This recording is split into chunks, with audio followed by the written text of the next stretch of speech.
એ તમારા ભાઈ ને કહી ને તો મારી શા લાગે, મારે તો કઈ બોલાતું ને. એ તારે છે ને અમારા ભાઈ વસારે કઈ લપ નહીં કરવાની. હું બેઠો ને બસ સમજી લે બધું. ખોટી તારે ડબડીમ નહીં કરવાની વસારે. તમે બેઠાથી હું કરું, તમારે આરતી ઉતારો એટલે 2 ફૂટ જમીન દબાવજે. ના બોલો ને, મારા હામાં બાધો હતી, ના બોલવાની ખબર ના પડતી. આ તો હું એ બેઠોથી હું કરી લેમ, નકર કહેવાય કે 2 ફૂટ જમીન દબી ને કાઈ. પણ હું તને કઈ બીજું કેતો ને, અમે ભાઈઓ ભાઈઓ સમજી લે. હું એમાં તારે કઈ વસારે બોલવાની જરૂર નથી. એમ હું તને કેમ, તું તો રાડ્યો નાખવા મળે, મારે બાંધવા મળે. તમે કે હું ખાટલા સડીને બેઠો હતી, મારે કેવું તો પડે ને. પણ અમે ભાઈઓ ભાઈઓ સમજી લે. હું એમાં તારે હું વસારે રાડ્યો નાખવાની જરૂર તમે નથી. નથી બોલતા ને મારે બોલવું પડે. તું વસારે બોલ ને, એમાં મારું માન ઘટે. ન કરે તમારું કઈ માન નથી. મોટા છે ખાલી કહેવાના. કોણ તમારું માને છે મને કેમ નહીં? નાનો છે તો કઈ બધું નામે ના કરી દેવાનું.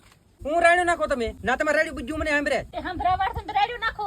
ખોટ યુ રાડ્યું નહીં પાડવાનું. ખોટી ને હાસી રેડિયો છે તે તો તમને મરચા લાગે છે. મોટા ભાઈ ને સમજાવી દેજો. એ ભાઈ હવે ખોટી રાડ્યો નાખમાં તારે જોતું હોય તો બધું રાખ તું. મારે છે ને મોટ ભાઈ દાનમાં છે ને 5 ફેરી નો જ હોય. મને ભાઈ ભાગે હોય ને ઈ મને આપી ગયો. મારે કે દાન મને જતું, મારે ભાઈ ભાગ આવે ને મારે ઈ જ લેવાનું છે. તો હવે લફું કરો. સવારે બધા ભાઈઓને ભેગા કરીને માપ કટાવી લે, હું માફ કરી લે. હું ને તારા ભાગમાં આવે તું રાખજે ને આના ભાગમાં આવે ઈ રાખે. હવે લપ નહીં કરતા. એ ભાઈ હવે તું તારી ઘેર જા ને તુંય મૂંગી મરી જેવો હવે.